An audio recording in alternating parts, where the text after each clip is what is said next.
De regresso aos trabalhos, olhamos agora para investimento, crescimento e o papel social dos seguros em ambiente de incerteza. Um painel que vai encerrar basicamente os trabalhos desta quarta conferência anual Ecoseguros e para o qual convidamos José Galamba de Oliveira, presidente da APS, Associação Portuguesa de Seguradores, também, e enquanto vou chamando podem ir subindo a palco, se fizerem a favor. Rogério Campos Henriques, CEO da Fidelidade, também está connosco.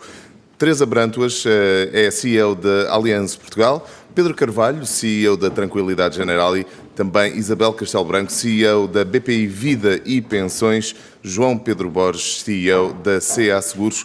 A moderação deste painel é feita pelo Francisco Botelho, diretor do Ecoseguros. Boa tarde, bem-vindos de novo. E vamos agora tratar de falar de investimento, crescimento e papel social dos seguros em ambiente de incerteza. Bem, dissecando aqui um bocadinho o título, o ambiente de incerteza, acho que não é preciso descrevê-lo, acho que se torna evidente. O crescimento é isso também, temos alguma dúvida, se haverá crescimento económico, se haverá crescimento da indústria dos seguros. E a parte de investimento, que também é muito importante, passaram-se alguns anos um bocadinho turbulentos, nomeadamente 2022, e tivemos a falar há pouco tempo que os investimentos das companhias de seguros tiveram, tal como todo o mercado, algum abalo, e gostaríamos também de tentar saber alguma coisa sobre quais são as regras que estão a seguir os investimentos das seguradoras. De qualquer forma, gostaria de pedir uma breve alusão ao ano de 2023 e quais são as perspectivas para 2024. O engenheiro Galamba de Oliveira fala por todas as seguradoras, e não só pelas maiores. Não fica a falar só somos muitos, é melhor. Nós vamos confirmar. Pelos mais necessitados, não é? Bom, muito obrigado, Francisco, por este convite, para estar aqui uma vez mais numa conferência do Ecoseguros. Neste caso é a quarta, estou ali ao longe de ver, mas acho que é mesmo a quarta.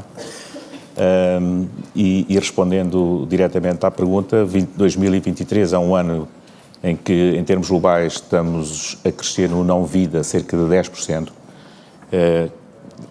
que é, obviamente, quando olhamos ao número, estamos a falar de um crescimento nominal, quando olhamos ao número interessante, mas temos também uma realidade em 2023 que não tínhamos na última década ou mais, que é o tema da inflação, e, portanto, estes 10% não significa que haja um crescimento do negócio de 10%, há aqui um efeito de inflação no repricing anual dos seguros que tem, obviamente, aqui o seu impacto. E, portanto, quando olhamos para anos anteriores, provavelmente, quando olhamos para crescimentos reais, temos um crescimento, em alguns ramos, um pouquinho mais baixo que nos anos anteriores.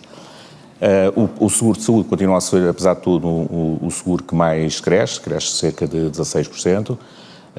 O automóvel à volta de 8%, que continua a ser, obviamente, o principal seguro na carteira das seguradoras, não vida. E depois os outros, os acidentes de trabalho e os incêndios e outros danos, que são, eu diria, são os 4 grandes grupos. Esses dois crescem à volta também de 10%. Portanto, é um ano que eu acho que está aí de acordo com as expectativas. Nós temos de ter consciência que a atividade não vida tem uma correlação está muito correlacionada com a atividade económica. E este ano, apesar de tudo, contrariamente ao início do ano, onde havia até algumas dúvidas, as coisas foram se compondo e por isso os resultados eu acho que estão de acordo com as expectativas que tínhamos, que é um decrescimento.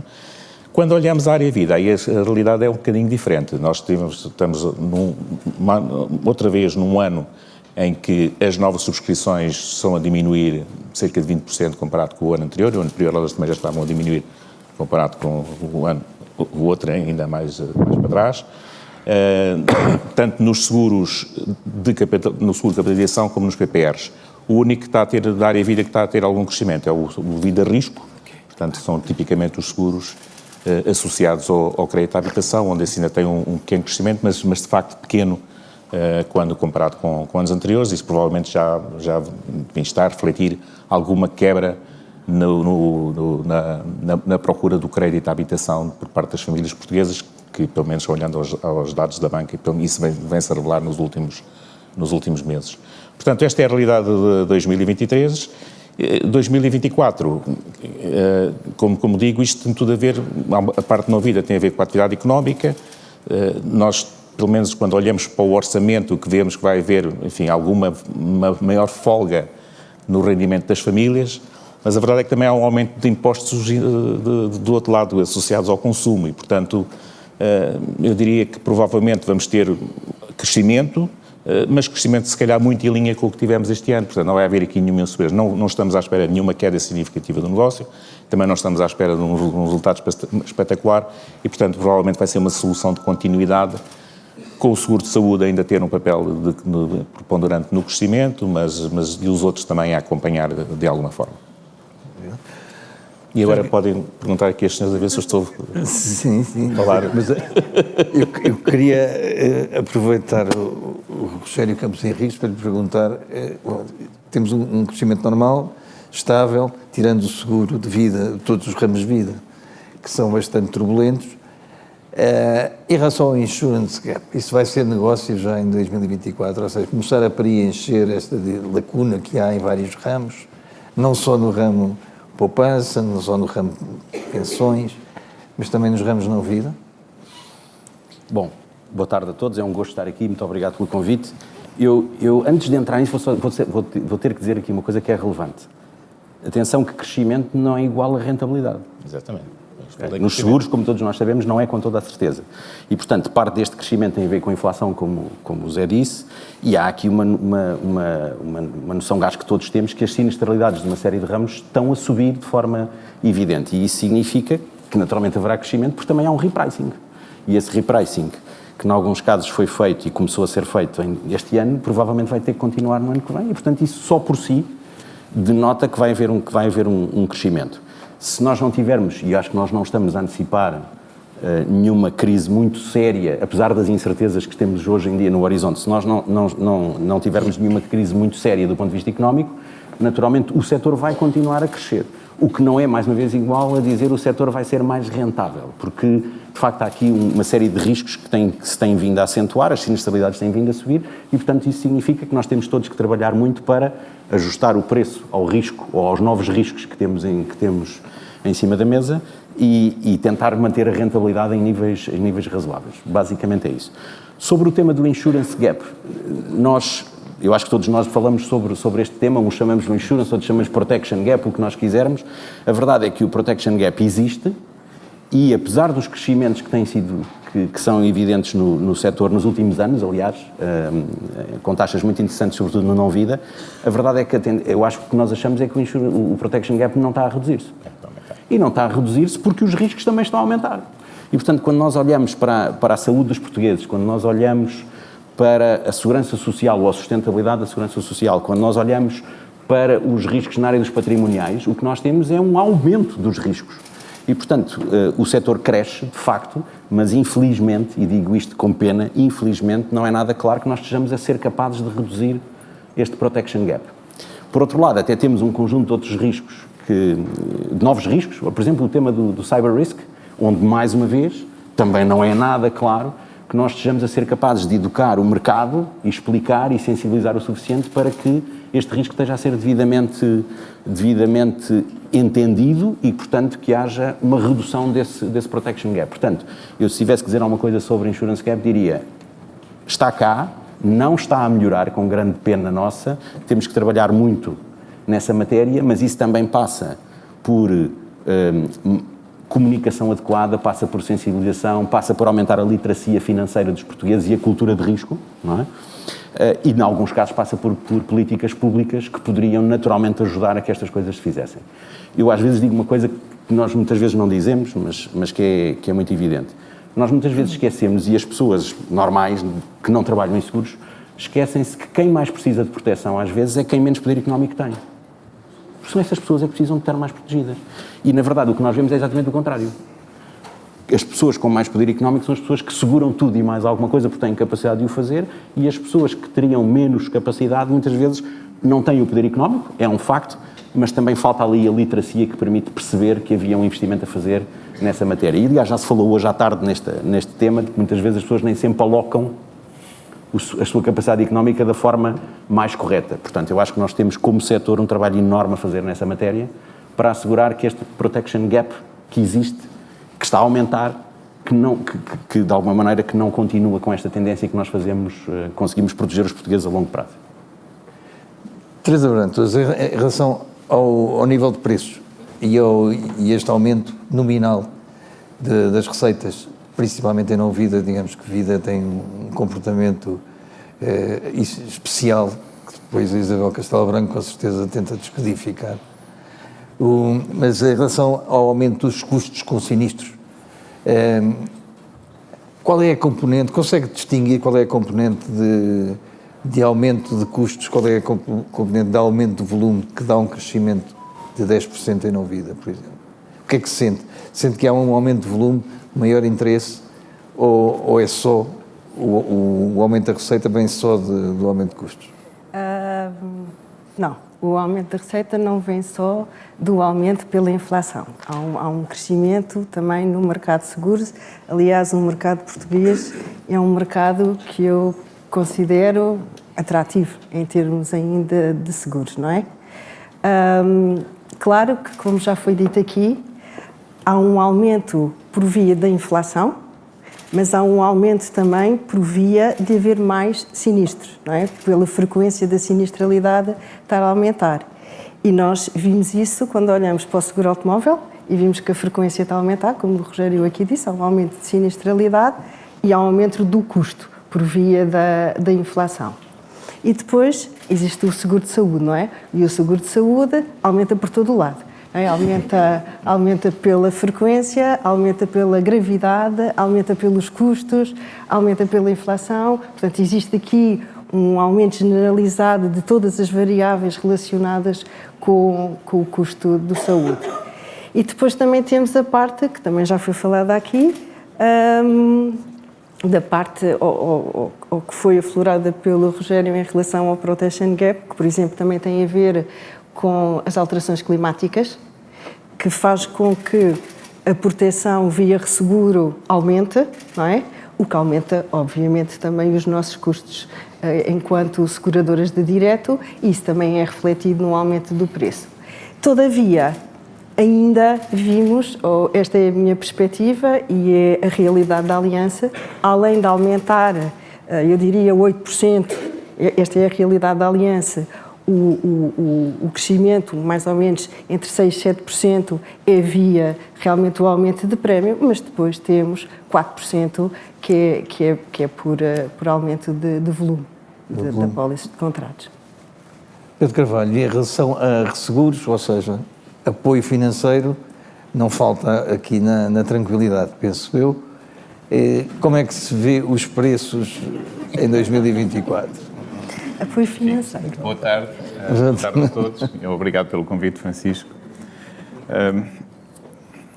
Se calhar começava, porque acho que, enfim, vai dar um bocadinho essa questão, não querendo repetir o que as pessoas referiram, mas gostava de salientar duas coisas. De facto, este protection gap existe. A Fundação Mafre saiu com um estudo que está bastante interessante, que mostra que em 10 anos conseguirmos cobrir. Eu tive curiosidade, interesse de ir procurar outros estudos que tenham feito, e há 15 anos fizeram outro estudo, também estávamos a 10 anos de cobrir.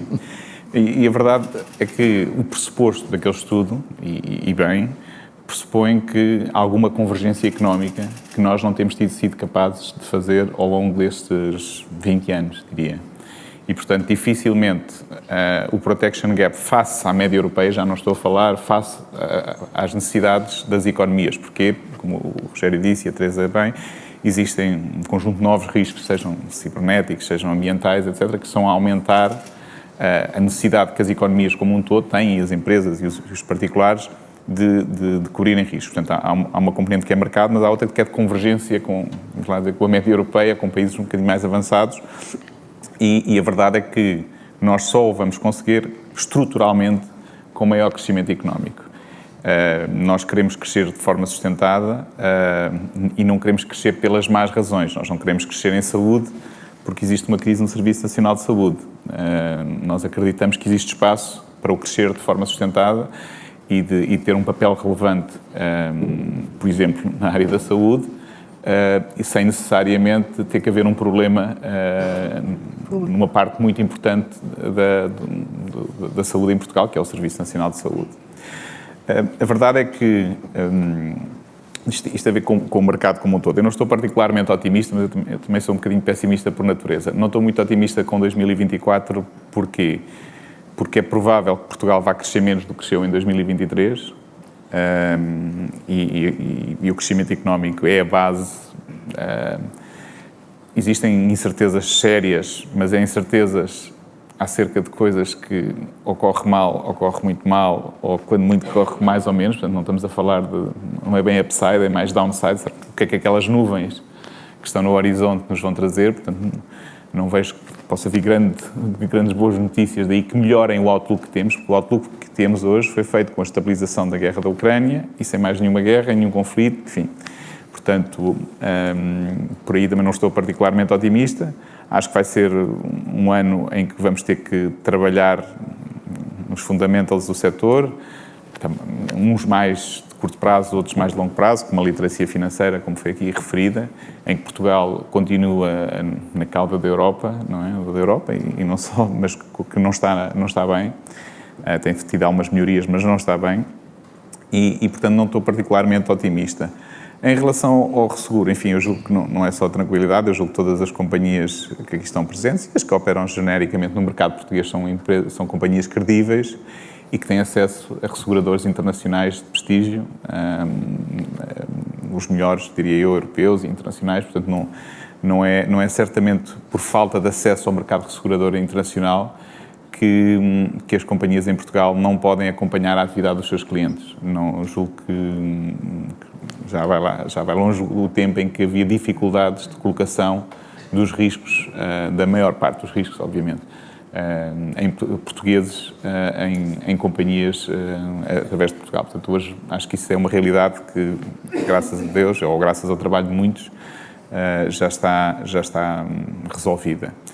E, portanto, eu julgo que vamos ter um ano moderado de crescimento real, não é? Porque existe esta ilusão da inflação, que em parte também é induzida por impostos, não é? Porque aqueles impostos que há pouco falavam de que vão ao consumo, também vão aos consumos intermédios, não é? Portanto, os custos que nos fazem chegar, as reparações automóveis, da saúde, etc., tudo isso é afetado pelos aumentos dos custos de consumo e, portanto, a verdade é que não há propriamente um alívio fiscal. Acho que a receita fiscal vai crescer mais do que a economia, em valores nominais, portanto, certamente, em princípio, irá até aumentar a carga fiscal sobre a economia como um todo, de acordo com a versão inicial que vimos do Orçamento de Estado. E, portanto, enfim, os seguros vão certamente tentar crescer, mas vai ser difícil crescer de forma real, não é? Porque, já para não falar na questão da rentabilidade, que é um tema, foi estruturalmente um tema no passado, nos últimos anos, enfim, tem tido alguma volatilidade, no futuro está difícil, vai ser difícil, não vão ser anos fáceis, mesmo, em particular em ramos que têm crescido muito, não é? A saúde fala-se que cresce muito, mas cresce ainda mais em termos de custos, não é? Isso é bastante notório e visível para nós. Então, Castelo Branco, eu tenho reparado que a Vida Caixa, que é a empresa-mãe da BPI Vida e Pensões, nos 9 primeiros meses do ano, nos 3 primeiros trimestres, cresceu bastante em Espanha, com produtos como rendas vitalícias e produtos da Fogo. Eu confesso que fui ver a oferta dos produtos, não vi lá, quer dizer, vi capital garantido, não vi rendimento garantido. Lá está a correr bem, não só à Vida Caixa, mas a 2 ou 3 seguradoras. E cá, o que é que falta para os produtos seguradores serem competitivos no mercado? Faça produtos bancários, faça fundos. Antes de mais nada, obrigada a todos. Eu acho que não é tanto uma questão de competitividade dos produtos portugueses, Eu acho que é mais uma questão de diferenças na estrutura do mercado. É verdade que o mercado espanhol de seguro de vida cresceu bastante no primeiro semestre de 2023, o mercado português de vida diminuiu, salvo erro, 18%, mas há aqui um tema que é bastante diferente lá do que cá e que tem a ver essencialmente com dois elementos. Aqui em Portugal houve um elemento que foi bastante disruptivo e que foi, na prática, os certificados de aforro. Os certificados de aforro até maio tinham uma taxa máxima de 3,5%, que passou de uma taxa máxima a uma taxa ativa, e numa altura em que os bancos ainda estavam a ajustar as taxas de depósitos, e na prática houve ali um tempo, nomeadamente ali durante o primeiro trimestre e o princípio do segundo trimestre, onde o produto ganhou muita visibilidade e teve um impacto negativo nos recursos em geral. Teve um impacto negativo nos recursos nos depósitos dos bancos e teve um impacto negativo de uma forma geral em todas as entidades que gerem investimentos e, nesse sentido, também nos seguros de vida. Esse efeito, por um conjunto de razões, nomeadamente porque o mesmo tipo de produtos não existe em Espanha, não se passou assim e, portanto, esse justifica sobretudo a diferença no crescimento, diria eu.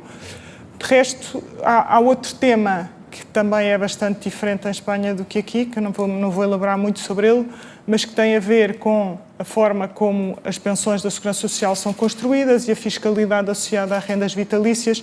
É um tema um pouco complexo e penso que não vale a pena estar a elaborar aqui, mas a noção que eu queria deixar aqui, sobretudo, é que não é uma questão de competitividade dos produtos, é sim uma questão de estrutura do mercado e de factos específicos. Por outro lado, eu já aproveitando muito rapidamente, gostava de saudar o título deste painel, o título nele mesmo é um programa, Investimento, Crescimento e o Papel Social dos Seguros em Ambiente de Incerteza. Eu acho que não é possível dizer muito mais em tão poucas palavras, porque de facto aquilo que estamos a viver nos últimos anos é precisamente como é que podemos conjugar o investimento e para o crescimento não só da nossa atividade e das poupanças das pessoas, mas também para, de uma forma ou de outra, para um papel social dos seguros que pode vir através dos elementos de sustentabilidade que estamos a introduzir nas carteiras de investimentos, mas pode vir também do enriquecimento que estamos a colocar nos produtos que vendemos, vida ou não vida. Eu conheço melhor os de vida, mas penso que coisas semelhantes estão a acontecer em não vida. E estamos a fazer isto em 2022 e 2023, mais do que anteriormente, num ambiente de incerteza, que já não é uma incerteza financeira, como foram as duas últimas crises, já nem é a pandemia, que a posteriori, de facto, revelou-se, teve uma grande incerteza inicial, mas depois foi, diria eu, relativamente fácil de navegar em várias perspectivas. Mas agora sim, num ambiente de incerteza geopolítica, de inflação, e que me faz lembrar em muitas situações os anos 80, mas também sobrevivemos aos anos 80, mas também sobreviveremos a este período seguramente. João Pedro Borges, se há seguros, se vamos falar no papel social dos seguros, se há seguros é um bom exemplo para isso. Está disseminado por todo o país, em zonas onde ter, se calhar, balcões de bancos, a Caixa Agrícola, onde ter balcões de bancos não é com certeza a coisa mais rentável, se estivermos a falar dos negócios tradicionais. Portanto, tem que viver mesmo dos serviços de valor acrescentado que dá aos seus clientes. E gostaria muito de ter a sua perspectiva. Como é que está a situação, digamos assim, o país real, como é que está a reagir economicamente e como é que está a ver na sua seguradora esses impactos? Muito bem, muito obrigado mais uma vez, Francisco, pelo convite. A evolução está a ser positiva, digamos assim, né? Portanto, é importante, aproveitando esse contexto, enfim, muitos conhecerão, mas, portanto, a CA Seguros é a seguradora não vida do crédito agrícola. Portanto, um banco, por um lado, como os outros, mas, por outro lado, diferente de todos os outros, não é? Porque é um banco de natureza cooperativa e que está, aliás, são 70 bancos locais, digamos assim, obviamente com uma estrutura centralizada para a coordenação de toda a atividade, e que tem, de facto, uma lógica de presença local, não é? Portanto, as pessoas são das zonas, são das regiões, e há muito esta lógica de conhecimento das pessoas, da proximidade e da confiança. E isso joga muito bem, no nosso ver, digamos, com a atividade seguradora, não é? Portanto, obviamente, o nosso papel neste contexto é ter um modelo que, obviamente, não põe isso em causa. Portanto, este é o grande ativo do banco. Naturalmente, suporta outros custos, como disse, por estar em muitas regiões, em muitos locais no interior do país, onde praticamente não existe, de facto, outra agência bancária que não seja a do crédito agrícola. Existem muitos sítios em que o único multibanco que existe é do crédito agrícola. E, portanto, o nosso papel nesse contexto é ser, digamos, a companhia que também ajuda na componente da segurança e proteção desses clientes. E, portanto, desse ponto de vista, para nós a palavra-chave é confiança, do que resulta que procuramos, de facto, ter soluções e ter produtos que se baseiem muito, digamos, por um lado, na qualidade dessa proteção e depois, que achamos absolutamente fundamental também, naturalmente, é, no caso de ocorrerem os sinistros, né? Portanto, estamos lá para dar também a melhor resposta. Portanto, o modelo tem tido sucesso, nós temos conseguido crescimento, pronto, temos também a limitação, naturalmente, de ter como único canal de distribuição as próprias agências do banco e, portanto, isso acaba por ser uma limitação, mas continuamos a crescer. Somos, apesar de tudo, uma seguradora ainda relativamente pequena no mercado, portanto, não temos grande dificuldade de crescimento, porque é uma questão de abordar os nossos clientes que têm seguros nas outras seguradoras, e é um bocadinho esta atividade, não é? Portanto, as pessoas vão, naturalmente, nos vários seguros rodando, não é? Porque nós sabemos, por exemplo, no mercado em automóvel, por dados que a própria APS divulgou, portanto, a rotação no seguro automóvel terá na casa dos 22%. Pronto, nós, felizmente, conseguimos ter, precisamente por esta lógica de grande ligação aos clientes, uma muito melhor retenção. E, portanto, este ano estamos em crescimento. Naturalmente, também há os impactos da inflação nos custos com sinistros, mas estamos otimistas e temos boas perspectivas para 2024. Eu gostaria agora de virar um bocadinho a nossa... Não temos todo o tempo, infelizmente. É a questão do investimento. E na questão do investimento, eu gostaria de focarmos um bocadinho no CELV ESG. E principalmente na área das seguradoras que tem a ver com a subscrição de riscos e tem a ver com os investimentos que se fazem. Segundo eu me tenho percebido, está a ser, de facto, um condicionador. Enquanto a subscrição de riscos, digamos, vale, mas a parte dos investimentos das seguradoras, o ESG vai ser uma restrição, uma limitação. E como é que está a ser? Por outro lado, o setor segurador é um investidor institucional no meio da Europa. Em Portugal tem um significado enorme, 50 mil milhões por ano não, sempre, de carteira, e por isso é de fundamental importância para onde é que dirigem os investimentos. O que é que o José Galamba pensa que...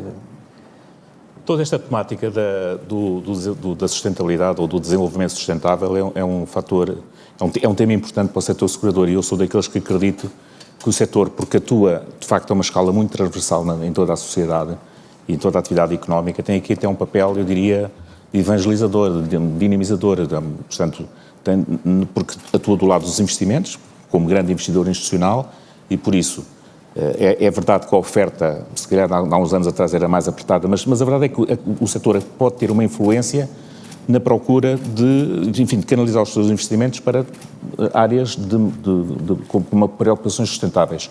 Ou estar dentro de empresas, quando aposta, por exemplo, no mundo corporate, em obrigações de corporate, ter pessoas que influenciem decisões nos boards, onde pode participar, ou diretamente ou para terceira parte, sobre políticas de estratégias de investimento, etc., para garantir o tal futuro mais sustentável.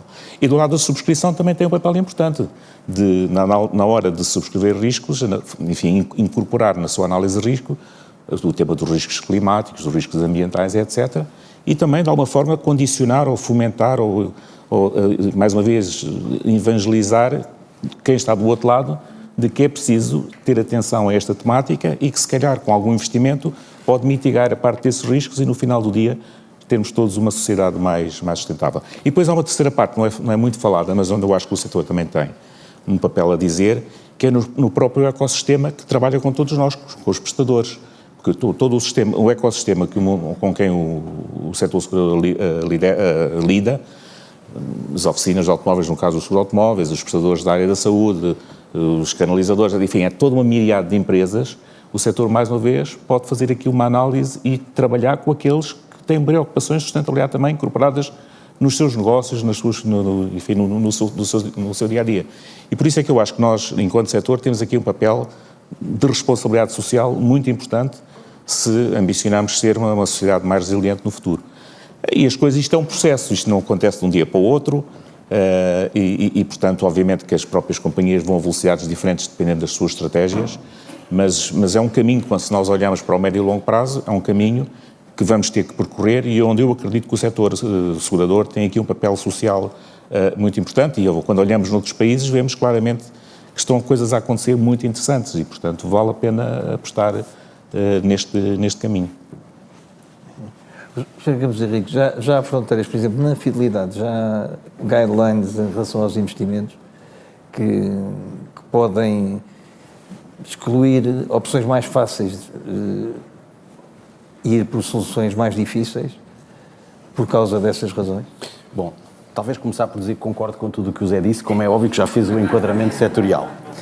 Talvez só concretizar, materializar um bocadinho mais com a nossa realidade. Claro que sim, que já há, e há por vários motivos, mas independentemente das políticas que nós hoje em dia já temos, quer de subscrição, quer de investimentos, que têm que incorporar critérios ESG e incorporam, a verdade é que hoje em dia as decisões já têm embebidas na decisão, já estão esses fatores. E porquê? Porque nós, como eu diria que nós, Fidelidade, como as outras empresas do setor, nós temos objetivos hoje em dia de sermos net zero em 2050 ou em 2040 ou em 2030. E, portanto, basicamente isso significa que nós temos que, no dia-a-dia, começar a concretizar essas políticas, porque, eu não sei se as pessoas têm a noção disso, mas no caso concreto da Fidelidade, que é naturalmente o caso que eu conheço melhor, 95% das nossas emissões não são as nossas emissões. São relacionadas com os investimentos e com os seguros que vendemos, com a subscrição. E, portanto, isso significa que reduzir a nossa pegada desse ponto de vista significa, naturalmente, implicar nas nossas decisões dia-a-dia de investimentos e de subscrição esses critérios. Para quê? Para levarmos a essa redução. Portanto, isso já acontece hoje em dia. Estou-me a lembrar até de uma questão que ainda hoje de manhã discutimos uma questão especificamente sobre um investimento em concreto e, portanto, essas decisões já fazem parte do dia-a-dia.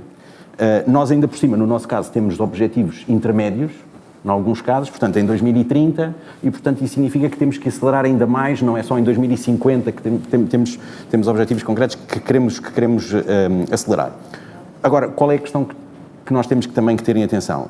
É o papel de transmissor para a sociedade como um todo. Nós temos um papel, acreditamos todos que temos um papel a desempenhar nessa matéria para ajudar a sociedade à nossa volta a ter uma conduta ambientalmente mais responsável, como é óbvio. Depois temos que ter o cuidado de o fazer, criando uma transição que também tem que ser justa. O que é que isso quer dizer? Quer dizer que não é só sair completamente de um determinado setor, é ajudar a influenciar uma determinada empresa de um determinado setor a reduzir a sua pegada carbónica, porque isso vai influenciar a nossa pegada carbónica. E nós temos esse papel que tem que ser pedagógico e tem que ser de apoiar a sociedade à nossa volta a fazer esse caminho. O exemplo típico, aliás, vou dar o exemplo porque não pode deixar de ser. Imaginem que nós cotamos um seguro automóvel porque o automóvel é mais antigo, naturalmente vamos penalizar o preço do seguro automóvel por causa das emissões. Isto faz todo o sentido do ponto de vista de emissões. Faz um bocadinho menos sentido quando olhamos para esta lógica de uma sociedade mais justa. Vamos estar a penalizar as pessoas que menos rendimentos têm, com toda a certeza. E, portanto, há aqui preocupações que têm que ser tidas em atenção, não pode ser uma aplicação absolutamente cega dos critérios ESG. ESG também é olhar para as pessoas que menos rendimentos têm. Da mesma maneira nas empresas.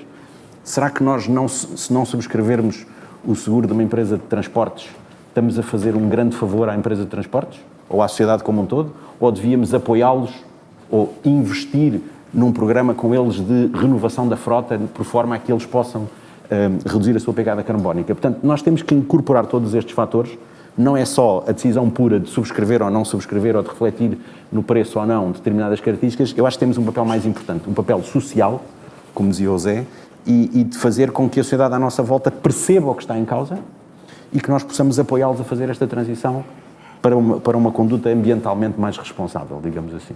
Mas está a acontecer. Sim. Teresa Brantelas, todas estas lógicas de encarecer um determinado seguro que penaliza o ambiente ou a sustentabilidade, esse economics pode resultar, ou seja, pode haver uma alternativa a dizer, se seguir por este caminho o seu seguro custa tanto, de uma forma simples, ou se seguir outro caminho pode ter uma redução de seguro que tem um payback. Isto existe?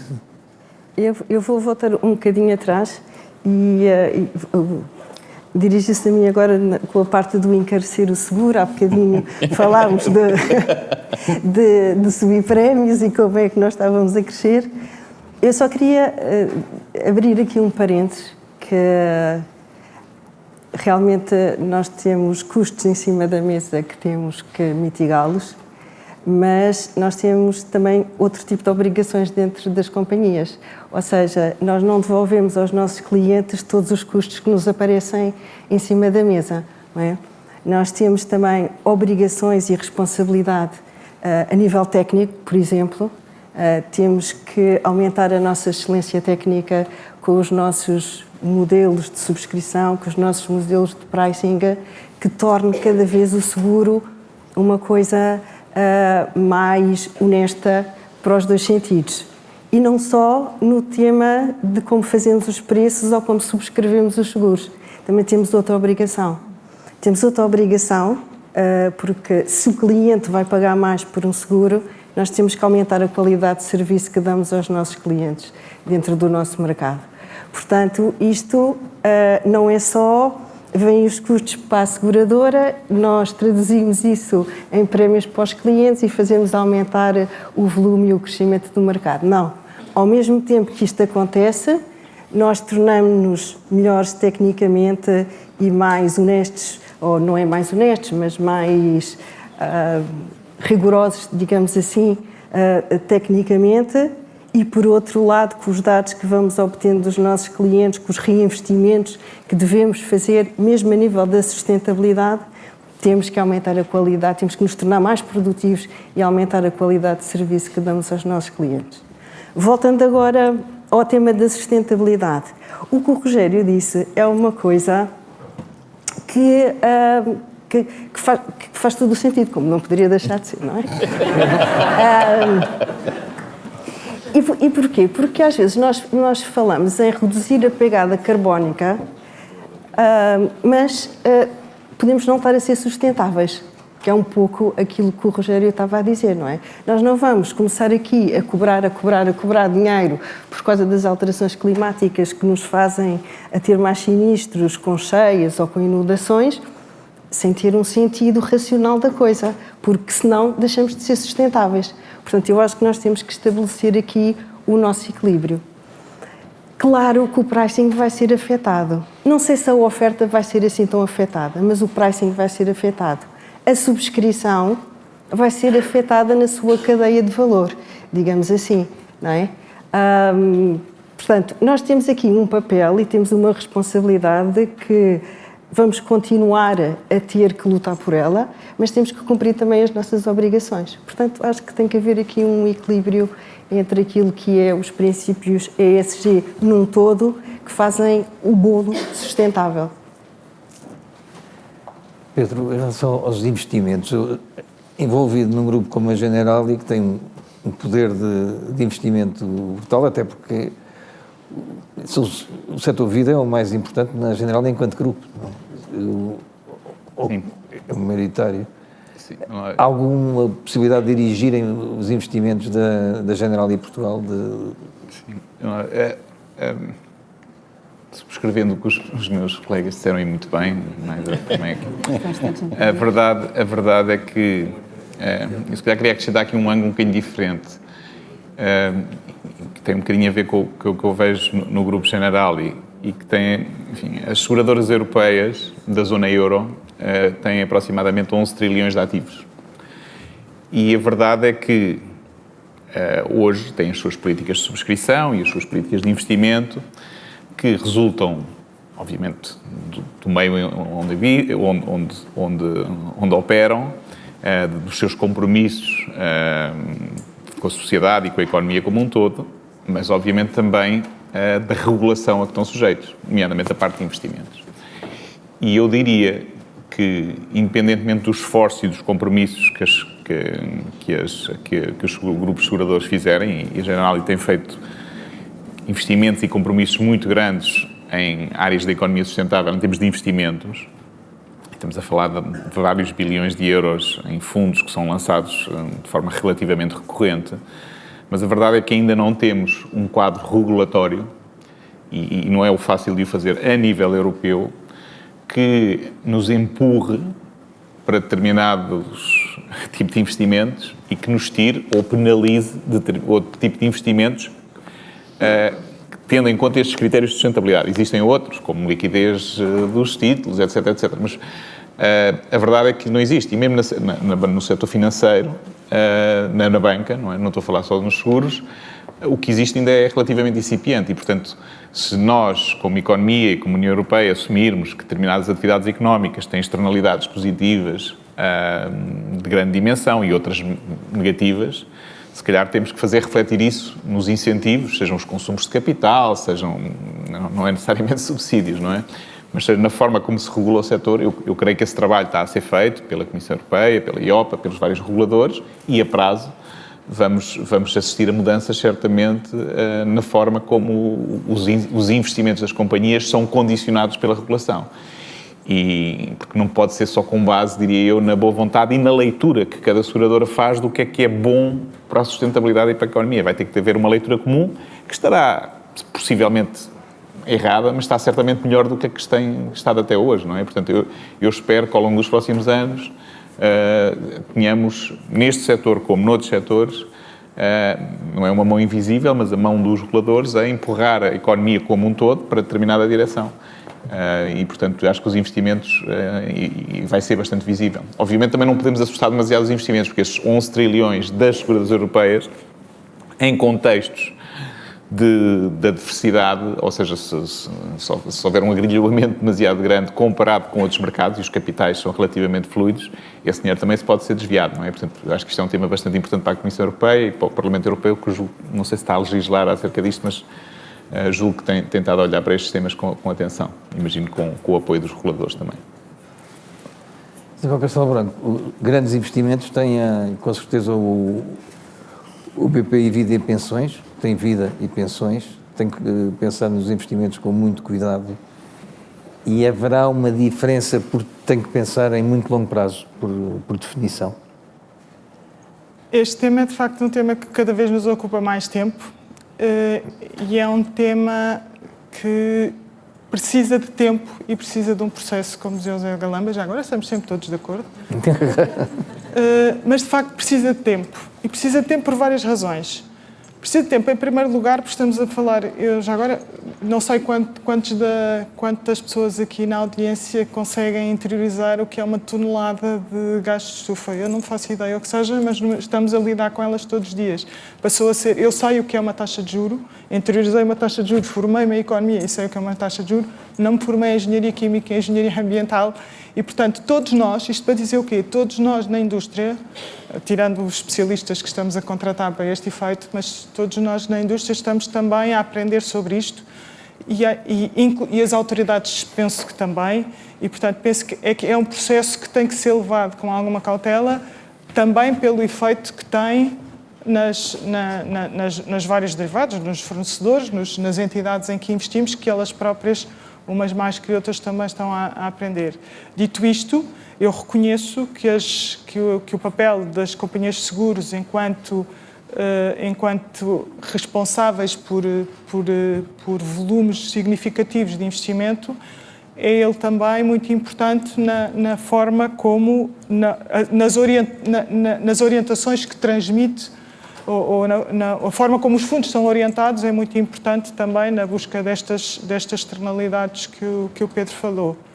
Mas, além disso, eu gostava também de salientar outro papel que está para não levar só para as questões climáticas, sem menosprezar as questões climáticas, esta questão do papel social dos seguros, que aliás se falou aqui várias vezes, de várias maneiras ao longo do dia de hoje, penso que é um papel muito importante e que esta questão, que este conceito ESG veio salientar e veio tornar mais visível.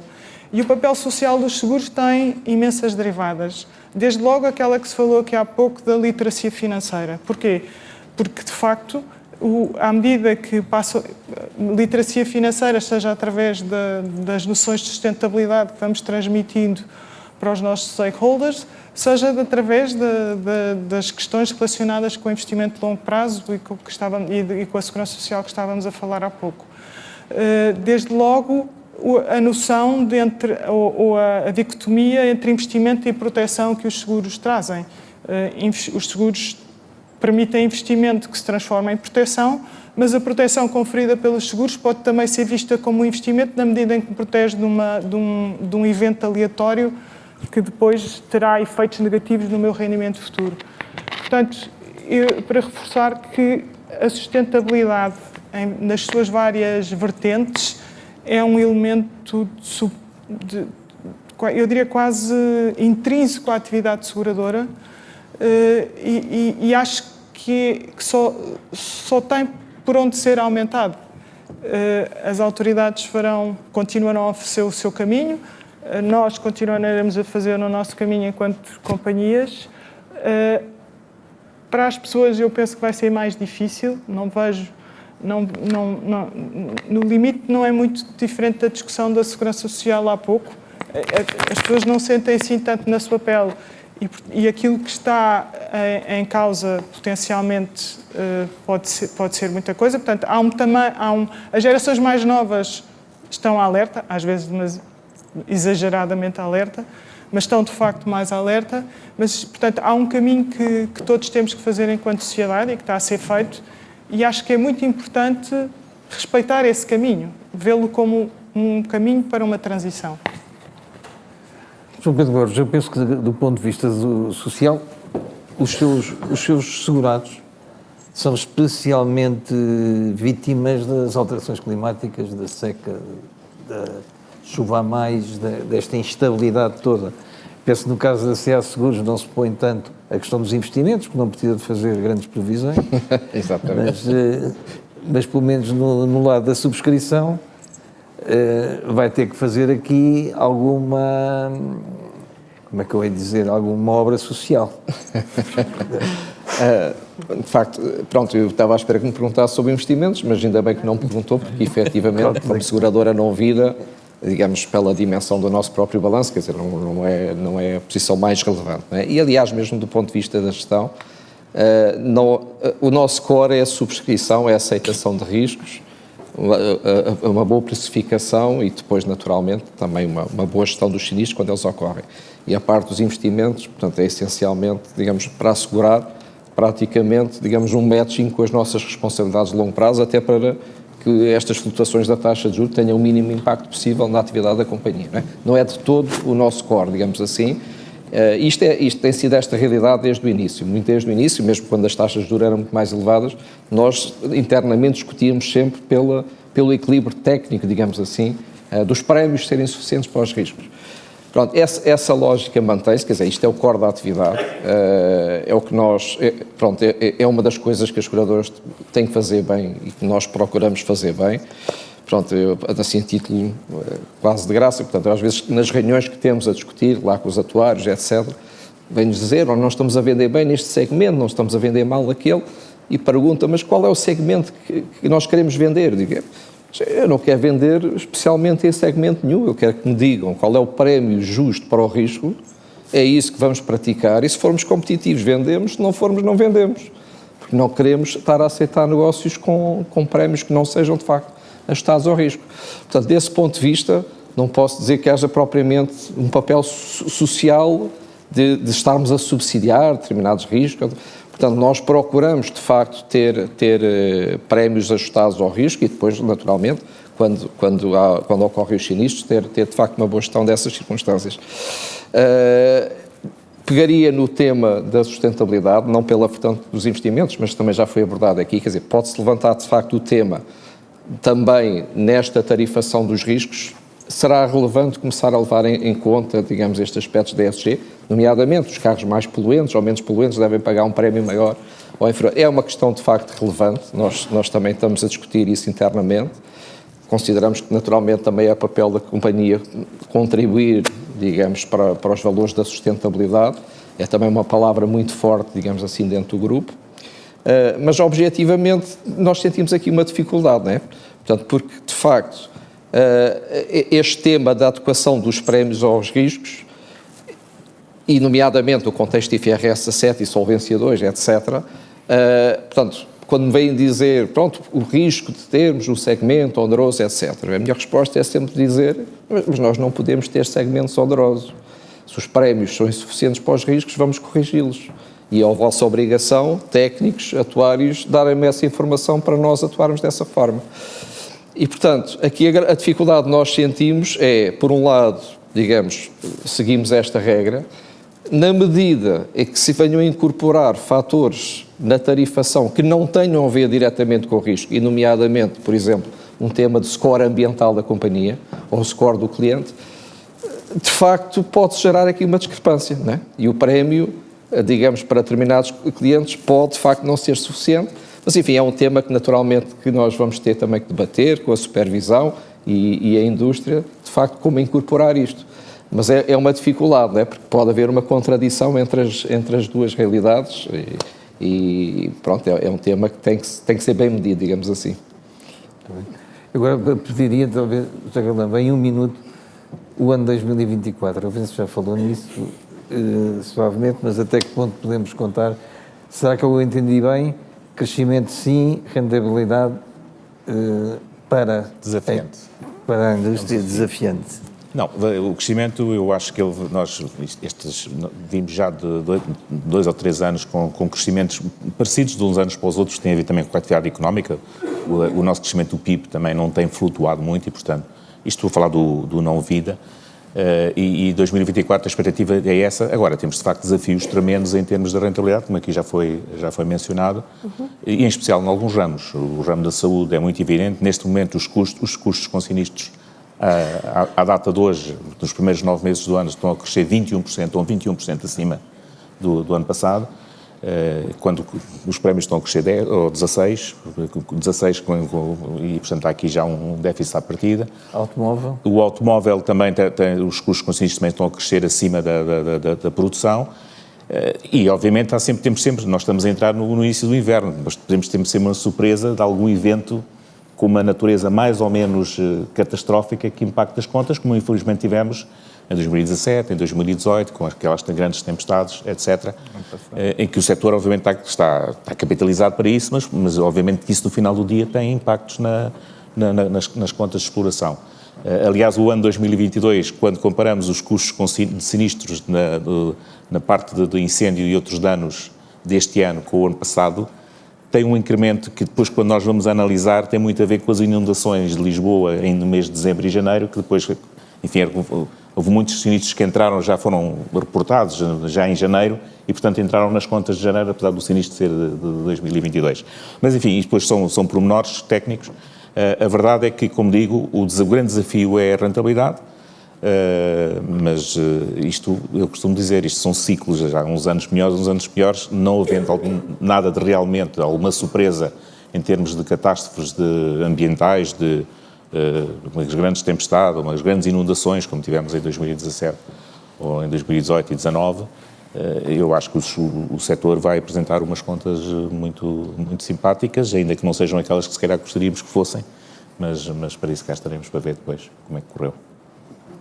Rogério Henriques, apesar de ser uma grande companhia, estamos há 15 dias, parece, com um tremendo mau tempo e a fidelidade também é grande companhia para o bem e para o mal também. Que os custos com sinistros estão a preocupá-lo?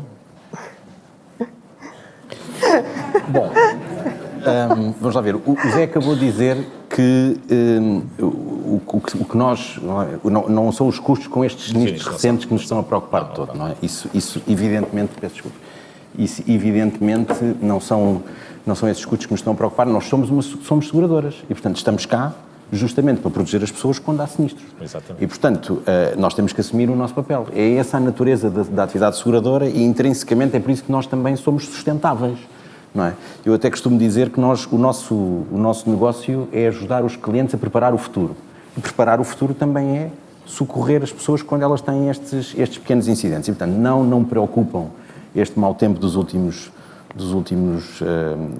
dias, digamos assim. Esperemos que não haja nada muito mais grave, mas em última análise o que estes fenómenos climáticos tornam mais claro nos últimos anos é o papel social da atividade seguradora e o papel importante que nós temos na proteção das pessoas a longo prazo. E, portanto, nesse sentido, eu acho que temos que olhar para isto como uma oportunidade. Não é? E uma oportunidade para que as seguradoras demonstrem o papel importantíssimo que têm na proteção das pessoas. E tentar inverter aquela questão do protection gap de que falávamos, não é? E, portanto, há um trabalho enorme a fazer nessa matéria. E o ano que vem, para além de todos os desafios que o Zé já disse e com o qual eu não podia concordar, em relação aos quais eu não podia concordar mais, tem que ser mais um ano em que nós temos que trabalhar afincadamente em afirmar este papel social e em continuar a contribuir para aumentar o nível de proteção dos nossos clientes. Teresa Brantos, agora não lhe pergunto nada para não... Peço-lhe que diga, que conclua o que lhe aprover, porque senão arrisco-me a ser infeliz. Não, mas eu acho que pegava aqui também um pouco naquilo que o José Galama e o Rogério disseram. Sinistralidade há, e é para isso que nós estamos, é para cumprirmos com as nossas responsabilidades. Mas o setor segurador em Portugal tem vindo a ganhar racionalidade há muitos anos. Portanto, temos estado a fazer um trabalho consistente e coerente. Portanto, e somos um setor muito resiliente.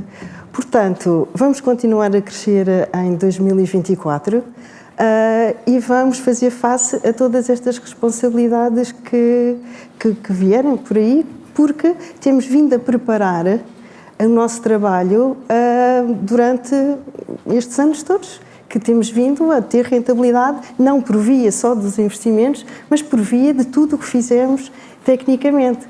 Portanto, eu tenho uma perspectiva positiva, ainda que assuma que tenho riscos reais e desafios sérios e importantes. E depois há outra coisa que eu gostava de deixar aqui, é que nós vamos fazer isso como sempre temos vindo a fazer, e o que nós pretendemos realmente para com o nosso cliente é cada vez poder dar um melhor serviço e que o nosso cliente cada vez possa contar mais connosco. É isto que eu acho que em termos de operação também temos aqui um papel importante no serviço e no valor que damos aos nossos clientes. Pedro Carvalho, tem muitos crescimentos pela frente em 2024, tem que integrar uma equipa maior, tem que desenvolver o ramo de vida. Eu depois da Teresa, do Rogério e do Zé, fiquei sem nada para dizer, não é? Acho que 2024, em particular para a Tranquilidade e para o Grupo General em Portugal, pode vir a ter desafios adicionais, como mencionou. Estamos à espera de autorizações, é um processo que tem análise, para o qual estamos particularmente entusiasmados, porque, enfim, é um ativo que interessava bastante ao Grupo General e aqui em Portugal, e portanto, queremos fazer o melhor para os nossos colegas, para os nossos mediadores, e portanto, é um ano que, nessa dimensão, olhamos com particular atenção e alguma excitação também. Portanto, estamos entusiasmados. Positivo, nessa medida.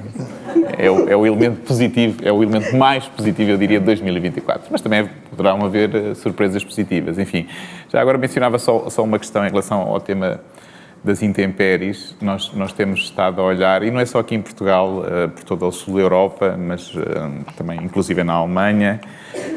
O que temos a observar é, obviamente, intempérie, resulta em maiores sinistros. O que está a acontecer são sinistros de ponta, são eventos de ponta, portanto, bastante mais acentuados em toda a Europa, que nos estão a tornar muito mais parecidos em termos de perfil de risco com outras zonas do mundo, mas em média mais arriscados e, portanto, com custos maiores.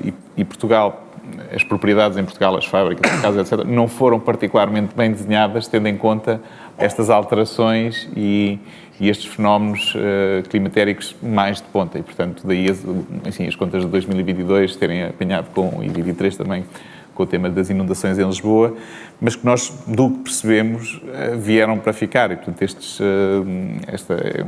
estas surpresas vão deixar de o ser, não é? Portanto, de alguma forma, temos de estar preparados para elas enquanto setor e para ajudar os nossos clientes a protegerem-se, em termos pessoais, mas também em termos patrimoniais, não é? Sejam empresas ou individuais ou particulares. E acho que vai ser... E também aí o papel social é particularmente relevante. Certamente há determinados níveis de cobertura que podem não estar acessíveis a todos, não é? Mas há mínimos que podem estar acessíveis a todos. Nem todos temos de ter o pacote premium, temos de ter o pacote base e com isso conseguir gerir situações de maior aperto. E acho que seja na saúde, seja no património, seja há mínimos ou limites que se calhar vamos ter que garantir que todos os portugueses, ou pelo menos a grande maioria, possa ter acesso. E, portanto, e por aí também passa um pouco o papel social que as seguradoras têm que ter no futuro aqui em Portugal. Sr. Castelo Branco, em relação à sua empresa, tem que cativar mais, tem que convencer o BPI a vender mais seguros de vida. E não vida. E não vida, claro. Pelo menos mais uns anos. Não para sempre. Graças a Deus não é preciso convencer, não é por aí. Não, 2024, eu acho que a boa notícia do nosso ponto de vista de 2024 é que estamos a lidar hoje em dia com um ambiente de taxas de juros positivas e já interessantes. E eu acho que isto é muito interessante para o ramo de vida em geral.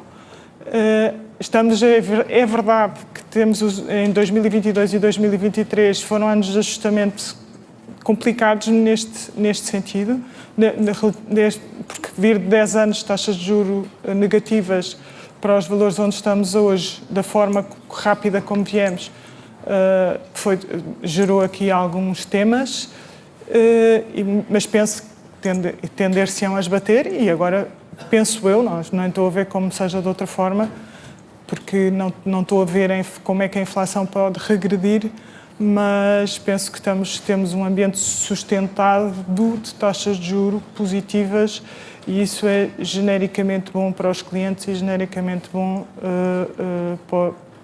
para os investimentos. A outra boa notícia é que 2024, se Deus quiser, teremos todos mais um ano e, portanto, estaremos neste processo de longevidade ou de incremento de longevidade que estamos todos a viver como sociedade e, portanto, teremos também tempo ou teremos capacidade para nos adaptarmos e, sobretudo, contribuir para a literacia financeira dos nossos clientes e tentar, de alguma maneira, convencê-los a prepararem-se para essa boa notícia que é a sua maior longevidade. João Pedro Borges, em relação ao seu negócio específico, que é muito importante porque tem, como repito, uma componente social importante, de grande pulverização no país e de chegar onde mais ninguém chega. Como está a ver a situação dos seus... seus segurados? Eu, como transmiti, portanto, nós estamos com perspectivas positivas, não é? Portanto, todas as projeções que temos, enfim, apontam para números que deverão continuar com crescimento. Naturalmente, os grandes riscos ou ameaças, desde já, portanto, este tema da inflação dos custos e a inflação dos custos com sinistro, que estamos a monitorizar, portanto, não estamos, digamos assim, a aumentar os prémios só porque há inflação, estamos a ver efetivamente o que é que está a acontecer e vamos gerindo em conformidade com isso e, naturalmente, pronto, há a expectativa que, de facto, haja que ter que vir a ajustamentos se esses custos continuarem a crescer. Diria também que um tema que, obviamente, é preocupante para todos, são os riscos que nós conhecíamos e que se calhar começamos a deixar de conhecer, sendo um dos principais o tema de facto das intempéries e destas aleatoriedades climáticas e os eventos mais extremos, e portanto nós temos preços feitos para determinado comportamento, digamos assim, que é muito baseado obviamente em informação histórica, e o que também nos preocupa ao falarmos destes assuntos com os resseguradores é ver que eles próprios também estão muito assustados com isto, não é? E que muitas vezes falam que nem é uma questão de preço, não é? Quer dizer, hoje em dia os próprios resseguradores, face a alguns dos eventos que estamos a assistir na Europa, começam a ter a preocupação deles próprios podem continuar a aceitar esses riscos. Isso poderá ser um aspecto preocupante, mas, portanto, e não temos nada de bom a esperar, digamos, por essa via, enquanto não se travar, de facto, o aumento das temperaturas médias, que todos os anos continuamos a bater recordes, e, portanto, eu presumo que a expectativa que é de 2024 e 2025 vai naturalmente continuar a subir e possivelmente até ultrapassar o que se pensa. Portanto, é de facto uma área de grande preocupação, mas enfim, estamos cá para analisar todos esses temas e o que é importante é que, acontecendo os eventos, vamos estar no terreno para os resolver e para proteger os nossos clientes. Muito obrigado. Quero agradecer muito a participação. Todos os anos é renovado e ouvimos coisas novas e saímos daqui com outra perspectiva sobre o que é importante e o que é menos importante no próximo ano. E quero agradecer muito e esperar que para o ano nos voltemos a ver mais bem dispostos. Bem dispostos. Não, quer dizer bem dispostos, sim, mas mais animados. Não é? Este ano não foi famoso. Isto também é um pouco.